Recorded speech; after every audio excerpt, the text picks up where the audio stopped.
사랑의 하나님 아버지, 하나님 찬양대의 찬양의 고백처럼 모여서 예배하고 흩어져서 삶의 예배로 승리할 수 있도록 우리를 주장해 주셔서 감사를 드립니다. 이 시간에 오직 하나님의 말씀이 선포될 때 성령님이 나타나시고 성령님의 능력이 경험되는 복된 시간 될 수 있도록 역사하여 주옵소서. 그렇게 될 줄 믿고 감사하오며 예수님 이름으로 기도합니다. 아멘. 다시 한번 한 분 한 분을 우리 예수님의 이름으로 사랑하고 축복합니다. 복된 추석 명절 되시길 우리 예수님의 이름으로 선포하고 축복합니다. 자, 오늘 설교 말씀은요, 7080 노래 작은 거인이라는 별명을 가진 김수철 씨의 정신 차려라는 노래를 한번 듣고 우리 함께 말씀 안으로 깊이 들어가시도록 하겠습니다.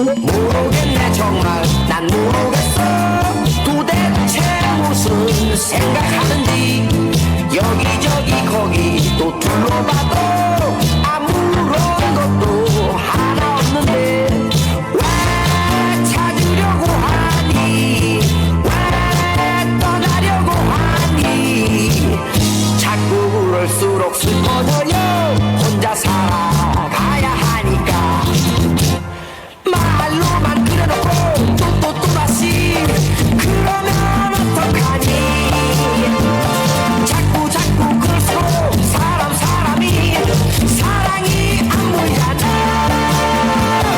여보게 정신 차려 이 친구야 여보게 정신 차려 이 친구야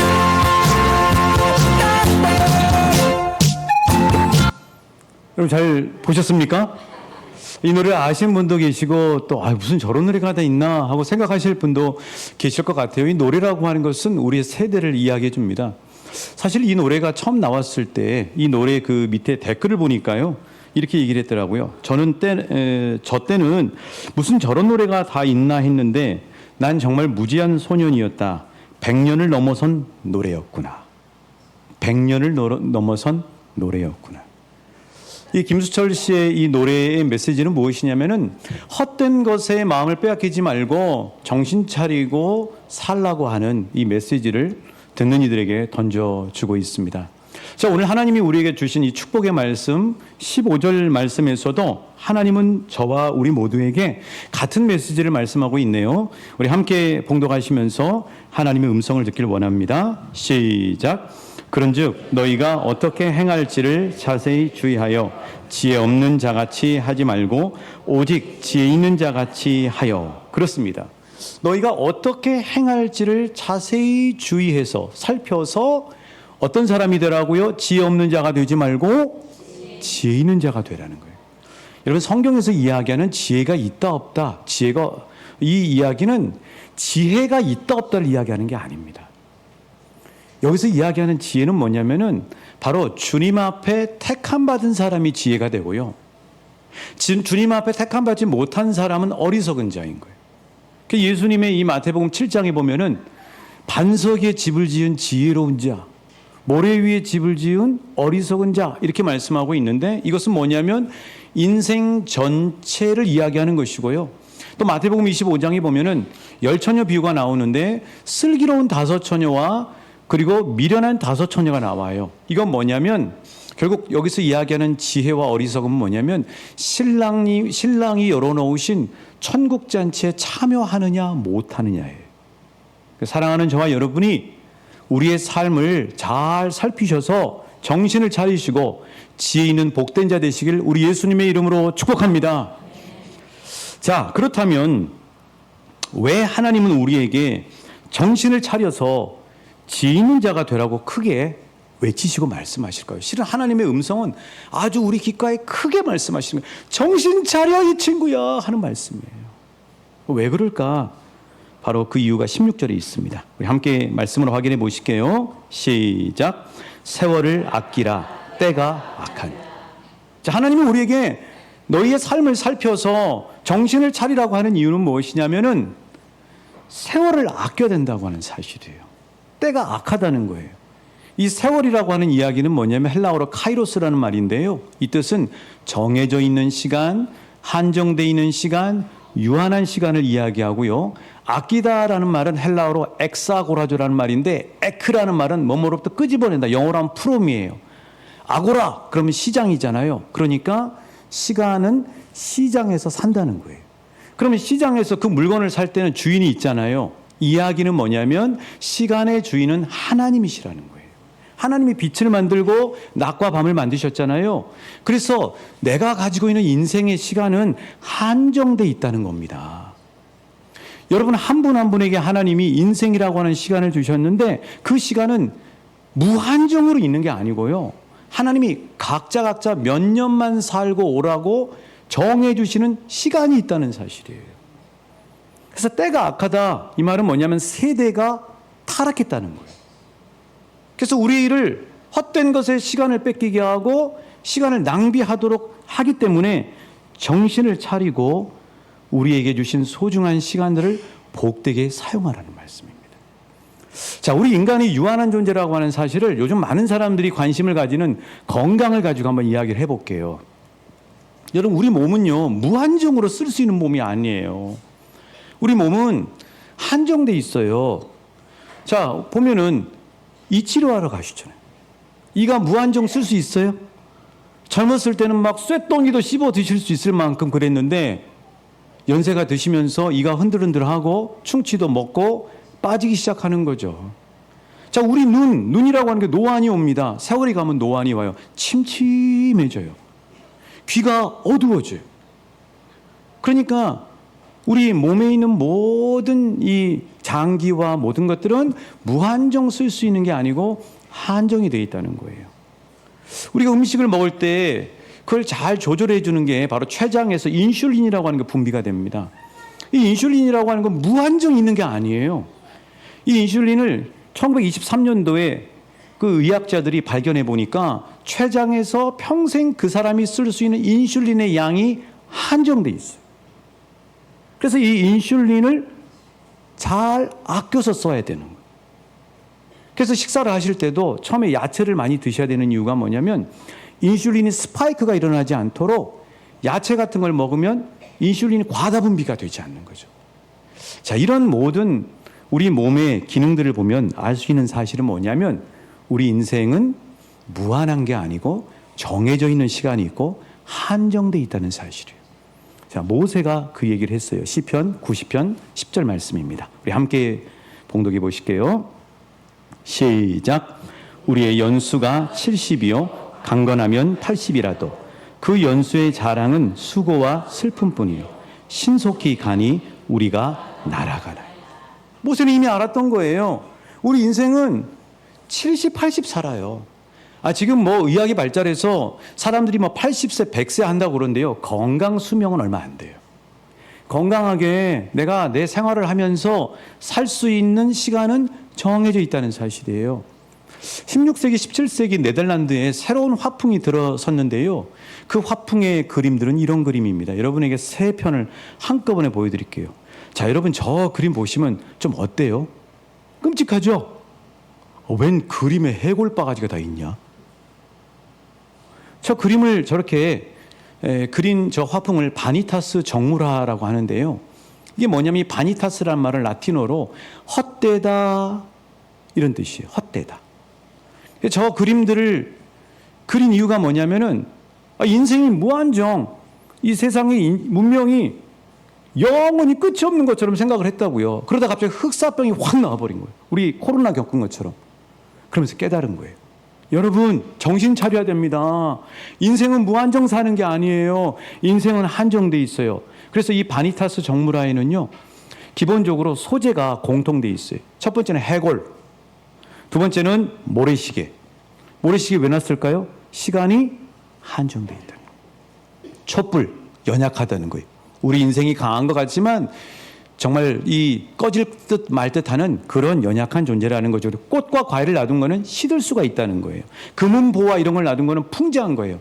아무리 명예를 그리고 재물을 이렇게 소망을 가지고 살아도 그거 아무것도 아니라는 이야기를 이미 16, 17세기에 화가들은 이야기를 했다고요.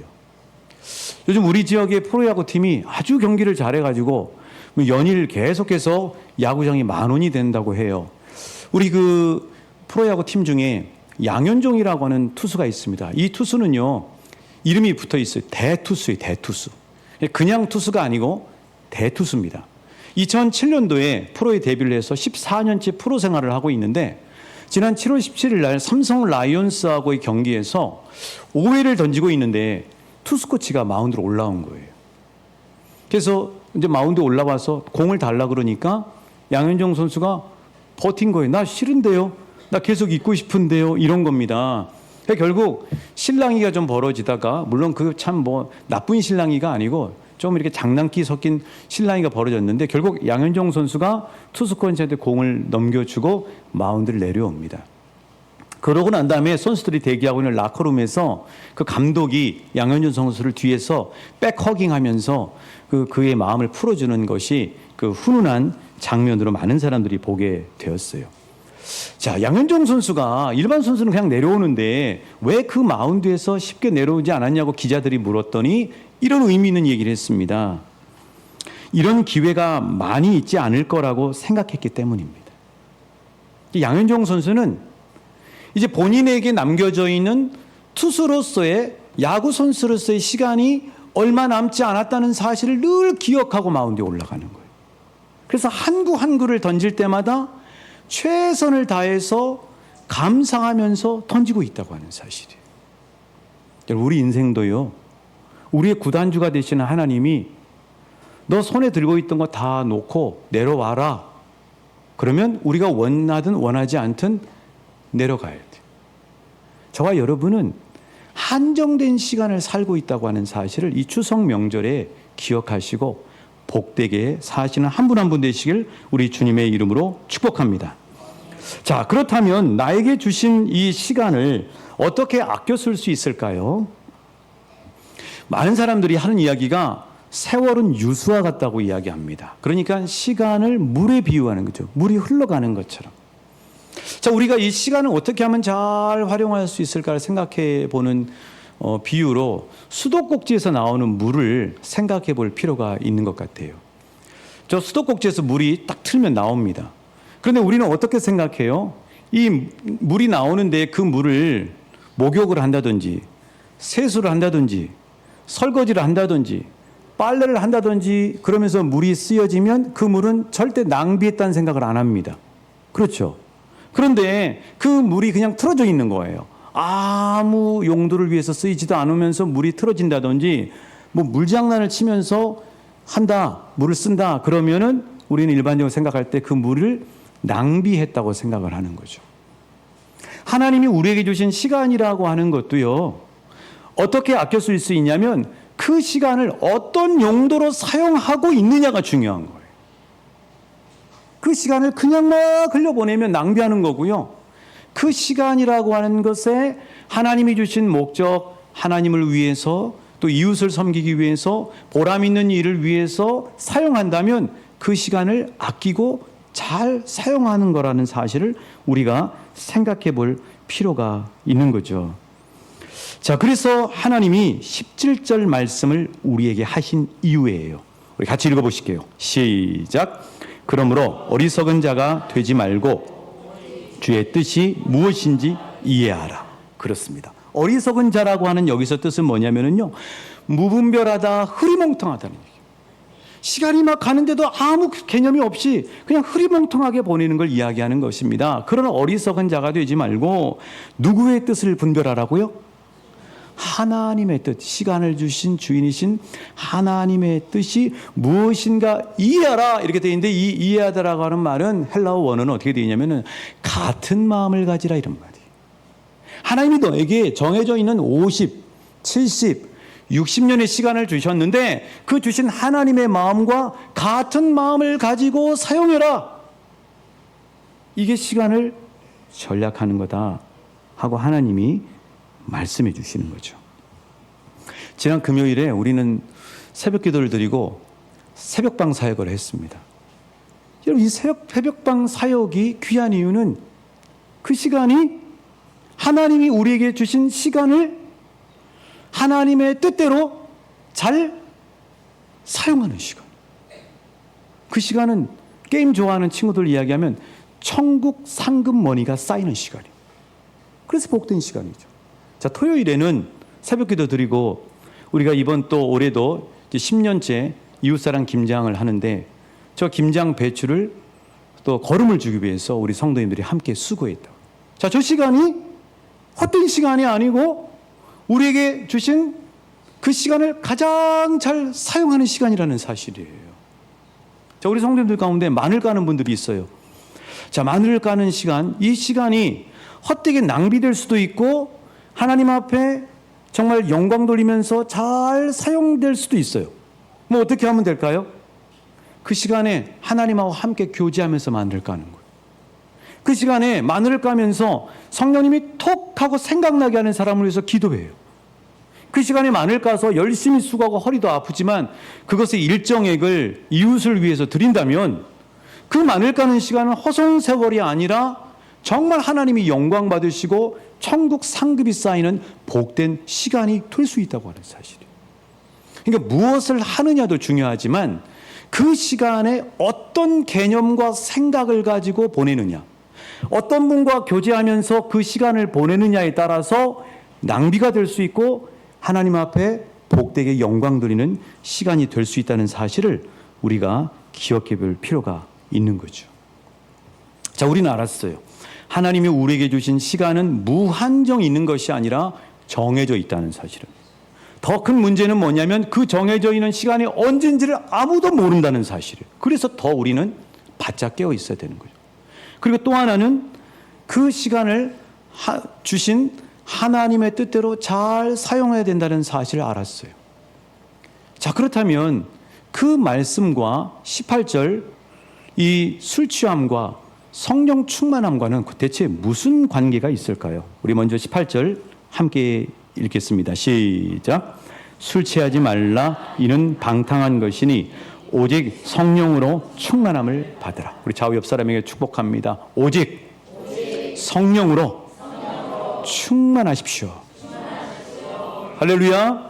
성령 충만 받으시길 우리 예수님의 이름으로 축복합니다. 늘 성령의 은혜가 충만하게 기름 부어지시길 예수님의 이름으로 축복합니다. 자, 그러면 이 술 취하지 말라 이 말씀을 먼저 하신 이유가 뭘까요? 여러분, 사람들이 술 취하면 어떻게 됩니까? 어제도 뉴스 보니까 술 드시고 운전하신 분들이 지금도 계시더라고요. 29명이나 걸렸어요. 그 짧은 시간에 경부고속도로를 단속하는데 29명이나 면허 취소 수준에서 운전을 하는 분들이 있더라고요. 그래서 항상 운전대 쥐시고 명절에 여기저기 다니실 때 주님 시편 121편처럼 나를 지켜주시고 나와 함께 하시고 기도하시면서 운전하시는 안전운전하시는 한 분 한 분 되시길 축복합니다. 술 취하면 어떻게 돼요? 사람이 일단 이성을 잃어요. 그렇죠? 그리고 중심이 비틀비틀해요. 그리고 그동안에 꽉 의식으로 눌러놨던 마음 안에 있는 죄성이 올라오기 시작해요. 그래서 경찰청에서 이 범죄율을 조사해 보니까 이렇게 나와요. 강력범죄가 언제 많이 일어나느냐? 음주, 술에 취해 있을 때 이런 강력범죄나 온갖 죄들이 많이 지어지더라는 거예요.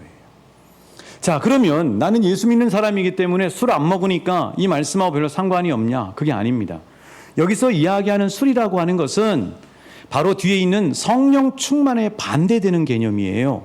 우리가 성령님께 취해 살아야 복된 삶을 살 수 있는데 그 성령님께 취하지 못하도록 하는 내 주변에 있는 세상의 모든 것들을 이야기해요.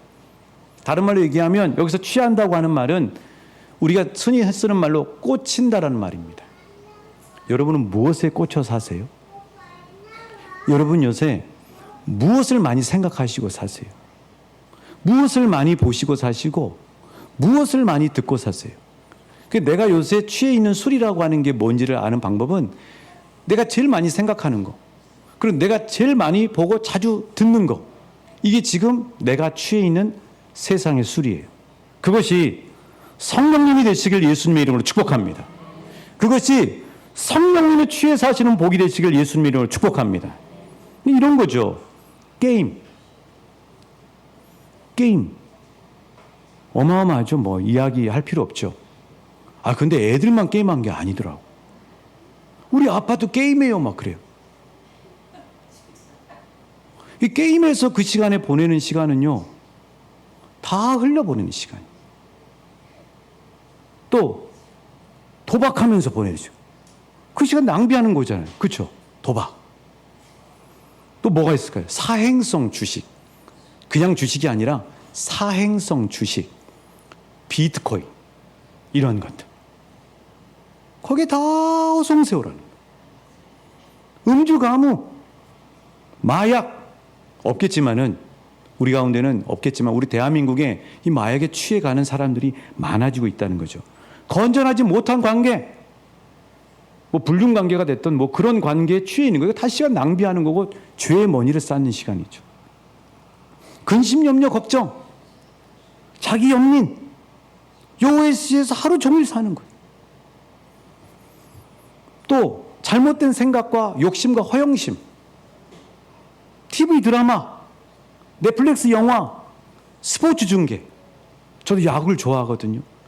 근데 저는 주님 앞에서 1회부터 9회까지 야구 못 보겠더라고요. 하이라이트만 봐요. 그 시간이 죄스러워서 못 보겠더라고요. 제가 해야 되고 준비해야 될 일들이 많은데 그 시간에 아무리 야구를 좋아해도 1회부터 9회까지 그 시간을 보낸다는 시간은 하나님 앞에서 너무 이게 마음이 걸리더라고요. 저는 그래요. 여러분들 정죄하려고 하는 게 아니라 제 안에 계시는 성령님이 저에게 요구하시는 거는 그렇더라는 거예요. 그래서 이런 것들에 꽂히면 어떻게 되느냐. 다시 15절, 우리 18절 말씀 상반절 보시겠어요? 술 취하지 말라. 이는 어떤 것이라고요? 방탕한 것이라. 근데 이 방탕한 것이라는 뜻이 헬라어는 뭐냐면 낭비한다는 뜻이에요. 그러니까 세상 것들에 취해서 살면 그 시간은 실은 하나님이 보실 때 하나님이 시간의 주인이시기 때문에 하나님이 시간에 셈을 하시겠죠. 그분의 관점이 중요한 거죠. 그분이 볼 때 그 시간은 방탕한 것, 낭비하는 거라는 거예요. 하나님 반드시 그걸 묻겠다는 거예요. 그래서 그렇게 살지 말라는 거예요. 그래서 사랑하는 여러분, 좋은 것에 꽂히시길 예수님의 이름으로 축복합니다. 나쁜 것에 꽂히지 말고 좋은 것에 꽂히시길 예수님의 이름으로 축복합니다. 잘못된 것에 꽂히지 말고 잘 꽂히시길 축복합니다. 우리 좌우 옆 사람에게 말씀하십시오. 성령님께 꽂히십시오. 보람 있는 것에 꽂히십시오. 최고로 유익한 것에 꽂히십시오. 그게 뭐예요? 하나님이 최고로 우리 시간을 잘 보내고 그리고 천국의 축복의 상급을 쌓는 최고로 꽂혀야 될 게 누구라는 거예요? 한번 따라하십니다. 오직 성령으로 충만함을 받으라. 그래요. 성령 충만 받으시길 우리 주님의 이름으로 다시 한번 축복합니다. 그래요. 여러분 성령 충만 받기를 원하십니까? 그럼 이 시간에 여러분 성령 충만 받는 방법을 여러분에게 말씀해 드릴게요. 이 성령, 오직 성령으로 충만함을 받으라는 말을 헬라어로는 이렇게 써져 있어요. 제가 좀 헬라어를 써도 죄송한데 이 말씀을 우리가 제대로 깊이 있게 이해하기 위해서요. 알라 플레루스데 엔 푸누마티. 알라란 말은 무슨 말이냐면은 여기는 오직이라고 되어 있지만 대신 이런 말이에요. 세상 것에 취하지 말고 대신 이런 말이에요. 대신. 그 다음에 플레루스데란 말은 명령형인데 수동태예요. 그리고 현재 명령 수동태 2인칭 복수예요. 그게 뭐냐면은 가득 채워짐 당한다는 거예요. 엔 그러면 영어로 하면 인이에요. 어디 안에서. 푸니마티 그러면 성령님 안에서. 그러니까 이 말은 뭐냐면은 대신 성령님 안에서 가득 채워지라는 거예요. 이게 오직 성령으로 충만함을 받는다는 거예요. 여러분에게 실제 보여드릴게요. 자, 이 큰 그릇은요 성령님이에요. 성령님이 저와 여러분 마음 안에 계십니다. 근데 그분은 나보다 훨씬 크신 하나님이에요. 성령님이에요. 성령님이 계시는 곳에는 요한복음 7장 38, 39절에 있는 말씀처럼 나를 믿는 자는 그 배에서 생수의 강이 흐른다고 했어요. 성령님이 계시는 곳에는 생수의 강이 흐릅니다. 이건 뭐냐? 나예요, 나. 자, 나는 작죠, 성령님보다. 그런데 내 안에는 여기 지금 까만 게 들었는데 이건 김이에요. 온갖 죄악과 염려와 근심과 걱정과 하나님이 기뻐하시라는 것들이 막 들어와 있어요. 마귀가 집어넣으니까. 자, 그러면 오직 성령으로 충만함을 받으라는 말은 뭐냐면 성령님 안에서 가득 채워지라 그랬으니까 성령님이 계시는 그 생수의 강으로 내가 뛰어들어가면 되는 거예요. 자, 이렇게 되면 안에 있는 게 다 빠져버리죠. 그리고 내 안에 영생수가 채워지는, 생수가 채워지는 거예요. 성령의 생수로 채워지는 거예요. 그래서 오늘 설교 제목이 뭐냐면 한번 따라 하십니다. 성령님의 강으로 뛰어들어라. 그렇습니다. 성령 충만이라고 하는 것은 뭐냐면은 우리가 어렸을 때 지금 요즘도 덥잖아요. 그 더우면은 냇가가 있잖아요. 냇가 그냥 달려가서 그 미래소년 코난처럼 확 뛰어들어요. 퐁당하고 들어가요. 그럼 어떻게 돼요? 그 무더위로부터 벗어나서 물로 그냥 가득 머리부터 발끝까지 채워지면서 시원해진다고요. 성령 충만 받는다는 건 그런 거예요. 내가 성령님 안으로 뛰어들어간다는 거예요. 퐁당하고 뛰어들어간다는 거예요. 성령님 안으로 뛰어들어가면은 내 마음 안에 뭐가 채워있든 상관없어요. 그 성령님 안에 뛰어들어가면 그분이 이루시고 계시는 놀라운 생수의 강이 내 안으로 들어오면서 내 안에 있는 나를 유익하게 하지 않은 모든 것들이 빠져나가고 성령님의 은혜와 평강과 기쁨과 그리고 사랑의 생수로 채워지는 역사가 일어나게 된다고 하는 사실이에요. 그 사랑하는 여러분, 누구한테 뛰어들으셔야 되겠어요? 성령님 안으로 뛰어드셔야 돼요. 그래서 유진 피터슨 목사님은요, 이 15절, 이 18절 말씀을 이렇게 재미있게 번역을 해놨어요. 한번 같이 읽어볼까요? 시작. 하나님의 영을 들이마십시오. 벌컥벌컥 들이키십시오. 아시겠죠? 성령님 안으로 뛰어든다고 하는 것은 바로 그런 것이죠. 20세기 최고의 복음주의 설교자면 마틴 로이드 존스 목사님입니다. 이분의 그 성령 세례라는 책에 보면은요, 우리의 믿음의 선배들이었던 청교도들은 날마다 그냥 세상에 취해 살지 않고 성령님 안으로 뛰어들어가서 그분이 주시는 놀라운 영생수로 채움받는 풍성한 삶을 살았다는 고백들이, 간증거리들이 많이 들어있어요. 그 중에 하나만 제가 여러분에게 소개하려고 그러는데, 에드워드 엘탐이라고 하는 청교도 선배의 고백입니다. 하나님의 성령은 말할 수 없을 정도로 우리의 가슴을 채우고 또 내적으로 하나님이 우리의 아버지라고 믿게 하며 우리의 가슴 속에 말할 수 없는 달콤함과 하나님의 사랑을 불어넣어 줍니다. 그냥 성령 충만 받는다는 게 아니고, 성령 충만 받는다는 것은 하나님의 생수 안에 풍덩하고 내 영혼육을 집어넣는다는 거예요. 그럼 하나님의 것으로 채워지는 역사를 경험하게 된다는 사실이죠. 5가지만 말씀드리고 오늘 말씀 마무리하려고 해요. 성령님께 뛰어들면 어떤 역사가 일어나요? 첫 번째, 우리 말씀을 같이 읽기를 원해요. 하나님의 사랑이 부어집니다. 아멘이십니까? 자, 우리 로마서 5장 5절 말씀이죠. 시작. 소망이 우리를 부끄럽게 하지 아니함은 주신 성령으로 말미암아 하나님의 사랑이 우리 마음 부은 바, 하나님의 사랑이 풍성하게 부어지는 축복이 있으시길 소망합니다. 성령님께 뛰어드셔야 돼요. 두 번째, 성령님께 뛰어들면 어떤 은혜가 있는가? 하나님의 나라가 선명해져요. 이 세상에 살면 세상 나라가 크게 보인다고요. 그런데 성령님께 뛰어들면 하나님의 나라가 크게 보이기 시작하는 거예요. 자, 로마서 14장 17절 말씀 시작. 하나님의 나라는 먹는 것과 마시는 것이 아니요 오직 성령 안에 있는 의와 평강과 희락이니라. 성령님께 뛰어드셔서 하나님의 나라가 선명해지시는 복을 받으시길 축복합니다. 세 번째로, 성령님께 뛰어들면 복음을 담대하게 증언하게 돼요. 자, 사도행전 1장 8절 말씀이죠. 시작. 오직 성령이 너희에게 임하시면 너희가 권능을 받고 예루살렘과 온 유대와 사마리아와 땅끝까지 이르러 내 증인이 되리라 하신. 그냥 전도한 게 아니고 성령의 강물 안에 퍽 뛰어든 거예요. 풍덩하고 들어갔더니 은혜로 채워지는 거예요. 복음의 물이 타올라요. 그래서 복음의 증인이 된 거예요. 그게 초대교회 성도님들이에요. 예배 때마다 성령 충만함의 역사가 일어나야 될 줄 믿습니다.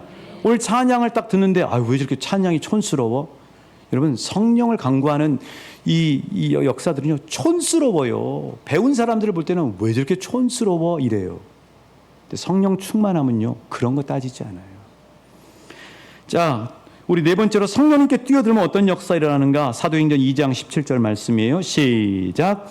하나님이 말씀하시기를 내 영을 모든 육체에 부어주리니 너희의 자녀들은 예언할 것이요 너희의 젊은이들은 환상을 보고 너희의 늙은이들은 꿈을 꾸리라. 성령님께 뛰어들면 하나님이 우리에게 주신 사명과 비전이 불타오르기 시작해요. 그래서 성령님께 뛰어들어야 돼요. 세상에 취해 있으면 사명과 비전이 사그러져 버려요. 성령님의 생수 안에 뛰어들면 사명과 비전이 불타오르기 시작합니다. 그런 복을 받으시길 예수님의 이름으로 축복합니다. 마지막으로 성령님께 뛰어들면 무엇보다도 하나님의 존재가 강하게 느껴지기 시작해요. 하나님의 임재가 강하게 느껴진다고요. 이 예배 자리에 우리가 기도하면서 우리가 말씀 묵상하면서 성령님의 생수 안에 뛰어들기 시작하면 그곳에 임재하시는 하나님이 강하게 느껴지기 시작해요. 여러분, 하나님이 옆에 계시는 게 느껴지기를 원하십니까? 그러면 성령의 강에 뛰어드시길 예수님의 이름으로 축복합니다. 로렌스 형제가 그런 거죠. 이분은 17세기에 프랑스 깔멜이라고 하는 수도원의 주방 조리사예요. 얼마나 분주해요.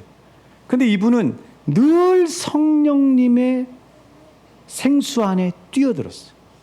그걸 하나님의 임재 연습이라고 하죠. 그랬더니 어떤 은혜가 있는가? 로렌스 형제의 두 가지 고백을 한번 읽어보죠. 시작. 시간이 흐르면서 그는 자신이 행하는 모든 일과 자신에게 일어나는 모든 일 속에서 하나님을 보는 법을 터득했다. 하나님이 늘 모든 상황에서 보이더라는 거예요. 또 하나 또 읽어볼까요? 시작. 그는 하나님을 사랑하기 위해서라면 땅에 떨어진 지푸라기 하나를 줍는 일에서도 기쁨을 느꼈다.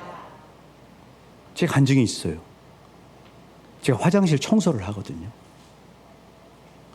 근데 화장실 청소를 기쁨으로 하게 되더라고요. 제가 알았어요. 지금 내가 우리 교회 화장실을 기쁨으로 청소할 수 있는 만큼의 영성이 됐구나. 저 기쁨으로 청소해요. 그런데 어느 날 화장실 변기가 막혀 있는 거예요. 그래가지고 이제 이거 있잖아요. 이걸 아무리 잡아 빼고 막 해도 이게 변기가 제대로 뚫리지가 않는 거예요. 그러니까 그 변기 안에 있는 물이 이 똥과 함께 완전히 버무려져가지고 똥물이 된 거예요. 냄새 엄청 나겠죠. 이거 하는데 튀는 거예요, 제 몸에. 근데 기쁜 거 있죠. 똥 냄새가 싫은 게 아니라 기쁘더라고요. 그 순간에 하나님이 정말 기뻐하시는구나 하는 게 느껴지더라고요. 그 화장실 안에 들어가면은 하나님이 그곳에 함께 하시는 게 느껴지더라고요. 성령님 안에 취해 있으면 이 로렌스 형제처럼 이런 삶을 살 수가 있더라고요. 분주한 일상을 벗어나서 우리는 행복한 추석 연휴를 선물 받았습니다. 우리는 이 기간에 우리 자신을 한번 돌아보고 정신 차릴 부분이 있으면 정신을 차리셔야 돼요. 하나님이 우리에게 주신 시간은 정해져 있어요. 유한해요. 하나님의 뜻대로 시간을 잘 선용하시는 저와 여러분 되시길 주님의 이름으로 축복합니다. 그러려면 내 삶 속에서 자꾸 내 시간을 낭비하게 하는 게 무엇인지 찾으셔야 돼요. 그리고 늘 힘들고 어려울 때건 형통하건 성령님의 생수 안으로 뛰어드시는, 퐁당하고 들어가시는 이 복을 날마다 누리시는 우리 한 분 한 분 주님의 사랑하는 자녀들 되시길 예수님의 이름으로 축복합니다.